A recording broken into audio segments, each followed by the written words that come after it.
Bagian 5, Dunia Malam. Kepala Nia masih pusing.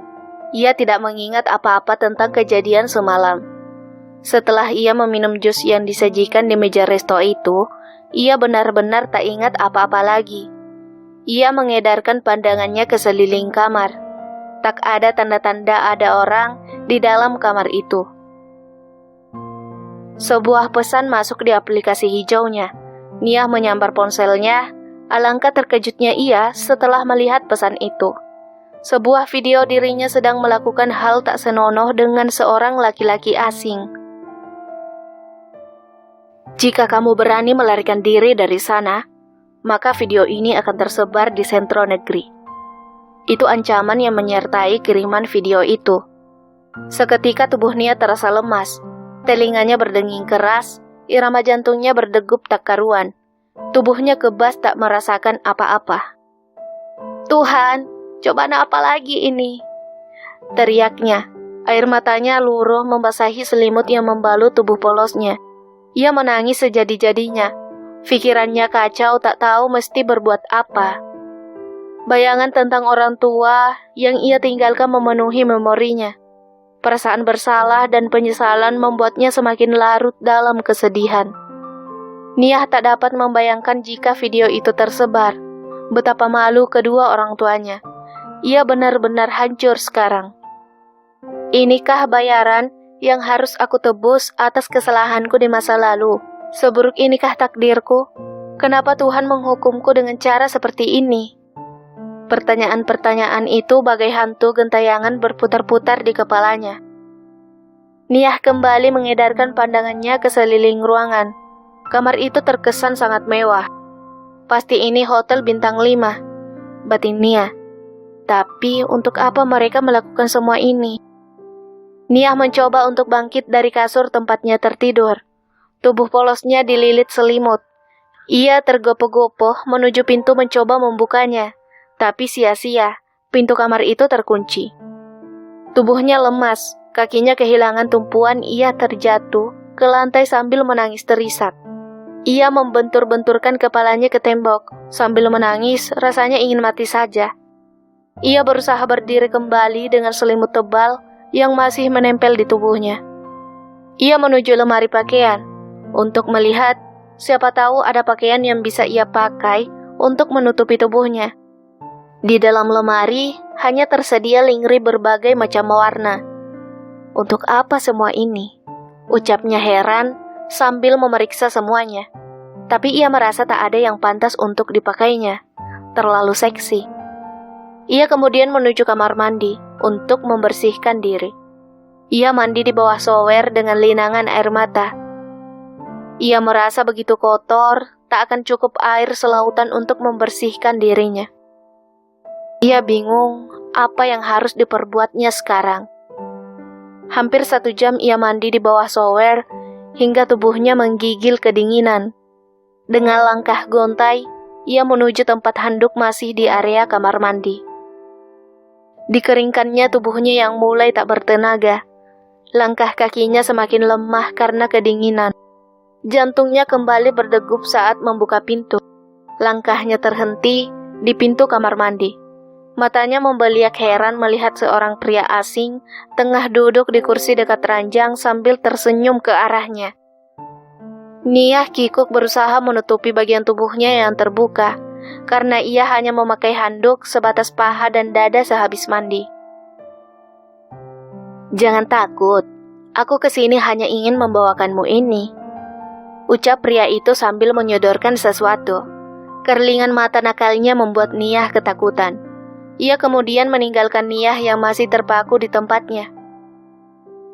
Nia segera memeriksa bawaan pria tadi. Sebuah tas mungil warna biru malam serta gaun senada dengan tas itu. Gaun itu menjuntai panjang melampaui mata kakinya, tapi terbuka di bagian atas dan punggungnya. Nia mengerutkan dahi menatap gaun itu. Untuk apa lagi ini?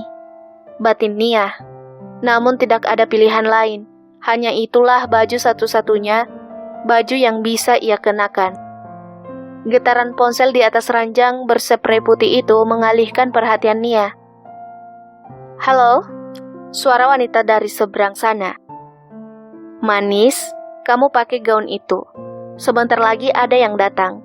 Dan jangan coba-coba untuk menolak, karena kamu tahu kan konsekuensinya." Belum sempat Niah membalas perkataan wanita itu, ponselnya mati. Niah tertegun memikirkan semua drama hidup yang ia alami. Sungguh suatu yang tak pernah ia bayangkan sebelumnya. Air matanya kembali mengalir, membayangkan apa yang akan terjadi padanya selanjutnya. Sempat berpikir untuk melapor polisi. Tapi bagaimana jika ancaman wanita itu benar-benar dibuktikan? Videonya akan tersebar kemana-mana. Bagaimana dengan Rini? Ia tiba-tiba teringat sahabatnya itu. Di mana ia sekarang? Terakhir tadi, ia menelponnya dan mengatakan kalau ia terjebak. Lalu siapakah yang tega menjebak mereka? Niah kembali menangis meratapi apa yang terjadi. Tak tahu harus berbuat apa sekarang. Ia bingung, bahkan ia tak tahu di mana ia sekarang berada. Niah mencoba menelpon Rini, tapi tak ada jawaban dari sana. Ia terduduk lemas di atas kursi dekat ranjang, menekurkan kepalanya pada kedua telapak tangannya, berharap semua ini hanyalah mimpi. Tangisnya belum juga terhenti, saat seseorang tiba-tiba masuk ke dalam kamarnya. Seorang pria setengah baya sepantaran ayahnya. Sebagian rambutnya sudah memutih, meskipun postur tubuhnya masih setegap anak muda seusia Nia. Lelaki itu tersenyum ke arahnya. Pria dengan jas berwarna abu senada dengan celananya berdiri di depannya dengan senyum mengembang. Jika dilihat dari penampilannya, sepertinya ia seorang pengusaha. Niah menatapnya ragu. Pria itu mendekati Niah dengan wajah berbinar, seperti hewan buas melihat mangsa. Niah mencoba melangkah mundur, namun kakinya tersentuk di meja hias. Ia terpojok antara ranjang dan meja hias itu. "Bapak mau apa?" teriak Niah pada lelaki itu. Lelaki itu hanya tersenyum sambil tetap mendekatinya. Ia meraih dagu Niah dan menatapnya. "Cantik, tak sia-sia aku bayar mahal." Lelaki itu terkekeh membuat Niah semakin ketakutan. "Jangan takut, manis. Aku akan berlaku lembut padamu." Niah memejamkan mata karena ketakutan. Air matanya semakin deras membasahi pipinya. Lututnya bergetar hebat. Wajahnya pucat, keringat dingin membasahi gaun yang dipakainya. Ninis memang pandai memilih perempuan cantik, gumam lelaki tua itu. Mendengar perkataan lelaki itu, Niah sok mengetahui ternyata Ninislah biang dari semua ini. Tegas sekali ia melakukan ini pada temannya sendiri. Niah begitu marah saat tahu kenyataan itu. Lelaki itu terus mendekatinya. Niah mencoba meronta tapi cengkraman lelaki itu begitu kuat. Ditambah dengan gaun yang ia kenakan begitu sempit, membuatnya semakin tak bisa bergerak. Niah tak berdaya mengingat ancaman yang terkirim di ponselnya. Niah terus menangis dan meraung atas perlakuan lelaki parubaya itu. Tapi semua percuma.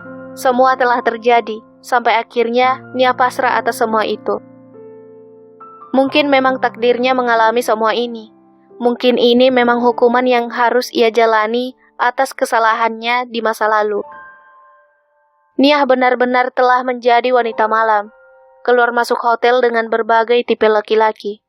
Ninis menyediakan semua kebutuhannya, mulai dari pakaian, makanan, dan semua keperluan Niah. Niah benar-benar sudah terbiasa. Semua ketakutannya seolah lenyap, diganti dengan kekhawatiran videonya yang akan tersebar jika tak menuruti kemauan Ninis. Niah semakin terjerat dalam perangkap Ninis yang terus mengancamnya dengan video-video yang semakin hari semakin banyak. Sementara hingga hari ini, ia belum bertemu Rini sama sekali. Kehidupannya sekarang akrab dengan minuman-minuman beralkohol, berpindah dari hotel satu ke hotel yang lain dengan para lelaki hidung belang. Malam itu seperti biasanya, ia dihubungi Ninis melalui ponsel Nokia jadul dengan tombol yang banyak di atasnya. Ninis telah menyita smartphone-nya yang dulu. Ninis menghubunginya karena ingin mengatakan bahwa akan ada pelanggan lagi. Ia bersiap-siap menyambutnya dengan berdandan secantik-cantiknya, menunggu di kamar hotel yang telah ditentukan. Saat pintu kamar terbuka, keduanya sama-sama terperangah. "Nia?" ucap laki-laki itu kaget. "Reza?" pekik Nia tak kalah terkejutnya. Amarah Nia tiba-tiba memuncak. Ia berlari mendekati Reza kemudian memukulnya dengan sekuat tenaga. Nia melepaskan semua kemarahan, kekecewaan yang selama ini membelenggunya, sementara Reza hanya berdiri mematung. Tak menyangka bahwa Nia yang dikenalnya dulu sebagai wanita terhormat, sekarang telah menjadi wanita seperti itu. Reza syok dengan kenyataan yang ada di depan matanya sekarang, sehingga untuk sesaat ia tidak peduli dengan pukulan dan tangisan Nia. Bersambung.